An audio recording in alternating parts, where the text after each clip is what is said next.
is obviously the biggest PI apparel that I've been to. I think what's really interesting is that since we started at basically the supply chain, and it's grown from what was I think a fairly small discussion around supply chain and PLM to where it is now around 3D and what the future is.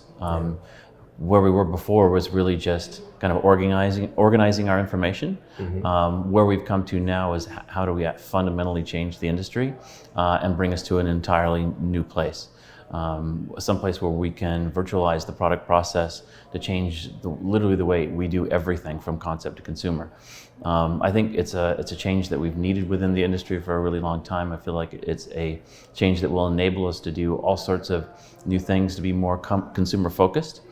And I feel like it's also something that will allow us to provide the level of customization that we haven't in the past, and go from methods of creation that are based upon throwing a huge amount of product out into the consumer and hope something sticks, to a process which is really understanding what the consumer wants and only making those products specifically for each consumer. Yeah, that is really the zenith, isn't it? Yeah. It feels like it's a bit of a long way away though at the moment. It is a very long ways away. I think what is difficult about PI, and I've heard this mentioned by a number of different people, is that they show up at PI, they see all of these really amazing technologies, they realize that they're absolutely at the beginning of the process, and they're overwhelmed.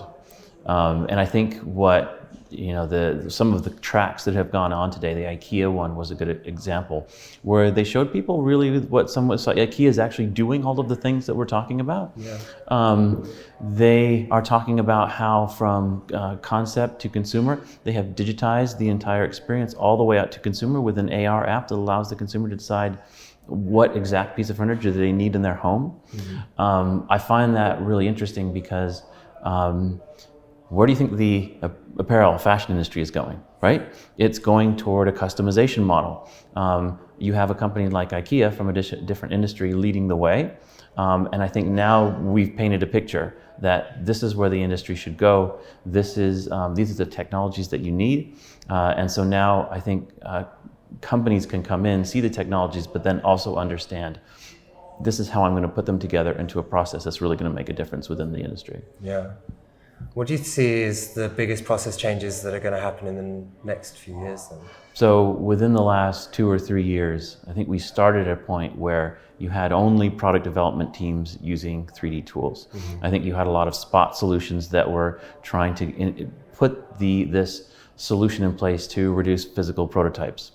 I think where it needs to go and where it's going very quickly, PVH is really leading the way in this regard, is using 3D assets for planning, creating within design and product development digital assets, and then using those digital assets for assortment planning, for 3D retail planning, and then for selling to the consumer. And as you've seen IKEA then actually selling to the consumer and using it in consumer experiences. And I think that's where we're going. Where we are right now is moving away from kind of crawling out of the primordial sludge from just this simple tool-based solution to a holistic solution that encompasses concept to consumer. Yeah. One of the great things that some of these technologies will provide that often gets talked about, and I know you've spoken about it yourself, is the sustainability side of things. And obviously sustainability, much like innovation, much like digital transformation, is a much overused word, but it encompasses a lot of different things. Yeah, it's interesting. We just recently added a PhD in sustainable science to our team. And I was not prepared for the potential impact that she was able to show us on how sustainability can impact this process. So in the past, when we tend to talk about this whole opportunity, concept to consumer, virtualizing the product process as plan, create, and sell. And those are the areas which we think are going to be impacted. And typically what we said for plan, create, sell is that we believe that you can save time, We believe that you can save money, and that through making better decisions, you can also make money. You can generate more revenue because you make better decisions and put together better assortments. We said that we think that because as you virtualize the product process, you stop producing all of those types of samples. So development samples, ad samples, salesman samples specifically. You have companies that can produce as many as 15,000, 30,000 samples over the course of the year. You put that together across multiple industries, and you can have hundreds of thousands of samples being produced every year that never see the consumer. Mm-hmm. So what we were able to do was take a look at a sample, understand, and this could be, this can also be applied to things like returns as well. We began to quantify how much waste material comes from those digital samples is generated, how much actual material goes into making the sample, what's the water usage, for cotton product, what is the chemicals that are released into the environment. What is the wastewater that's generated for all of this? And we're able to quantify it very clearly into exact measurements that we could say, this is the amount of energy that's used, and it's equivalent to so many, the amount of energy that so many houses use per year. So we're able to start, I think, telling a story to the leadership of apparel companies of just how massive of an impact this can make. So I don't know if you know, but in order to make a single cotton t-shirt, it takes 2,700 liters of water. That's equivalent to the amount of water that one person drinks in an entire year. So to make one cotton t-shirt, you make the same. It costs the same amount of water that one person drinks in an entire year. That's an unbelievable impact. So, and it's most likely even more in less developed countries. So when this footprint that we currently have within the industry, we need to really start understanding what the impacts really are to the planet. And I think the hope is by exposing that, not only will it, help generate more pull behind the 3D process, but it will also obviously help the current situation that we're in and provide a huge sustainability benefit to the planet. Yeah, well, that's the thing, because if you can tell people the story, and it's almost a tragic story about how terrible this is. I mean, it really is terrible. Yeah, that's one person's year's worth of water. Yeah. For a cotton t-shirt that well, it may not even be sold. And for all of that product development, for everything prior to consumer, all the samples that we create, all for decision making or for salesman samples, those will never see the consumer.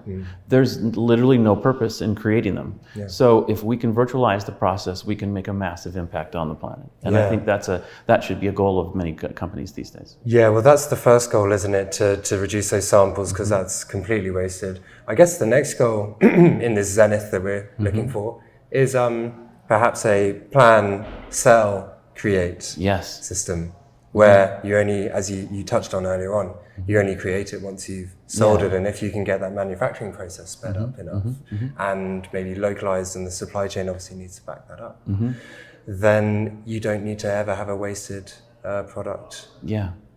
The industry right now is and again, maybe this is another area where I think we need to start looking into.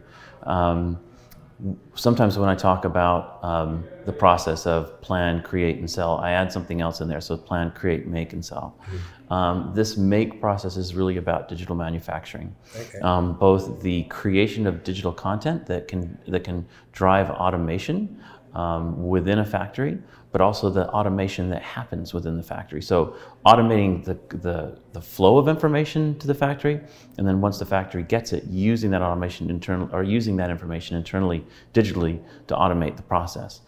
The other thing that once you start automating the factory itself, then you sort of free the factory from being in a particular location based upon labor costs, and that means that you can create product close to the consumer, so you get rid of all of the shipping, you get rid of all of the packaging, and you can literally, and the transportation that goes into that.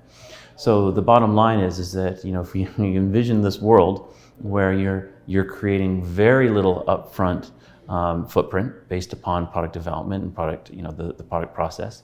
You're as you're saying, you're making a custom product for a particular individual instead of shipping out all sorts of different, shipping out a huge line and hoping it sticks.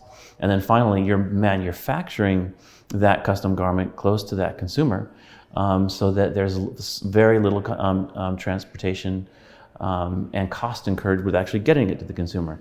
And not only that, the garment that you produce can be produced with local resources at a local cost, so that someone getting a product in a less developed country gets it with local materials at a local price point, and someone in a more developed country gets something with their local materials and at their local price point. Okay. So you start to create a balance of, depending on people's standard of living and dependent upon people's ability to pay for the goods they need, they are priced and presented appropriately according to that market.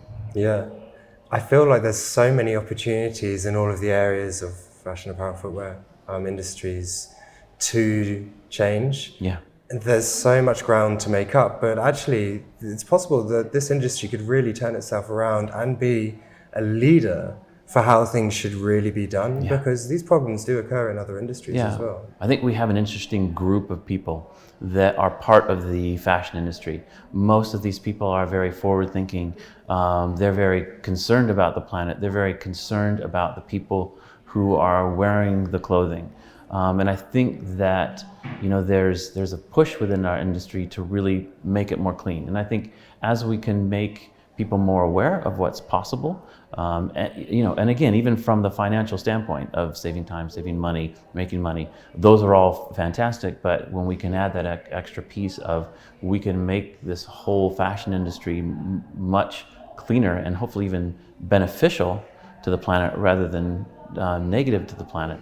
I think that's, as you said, I think that's going to hopefully drive a lot of industries to take the same approach. Yeah. One thing I wanted to ask you is, but we always talk so much about technology, and it feels like everyone always wants to implement it now and implement rapid change in their companies and organizations. What do you think are the common mistakes that people are making when they're actually trying to do this? The largest mistake that people make, and I can say this without qualification, is that many people say, I want to get into 3D, which piece of software do I buy? That's the wrong approach.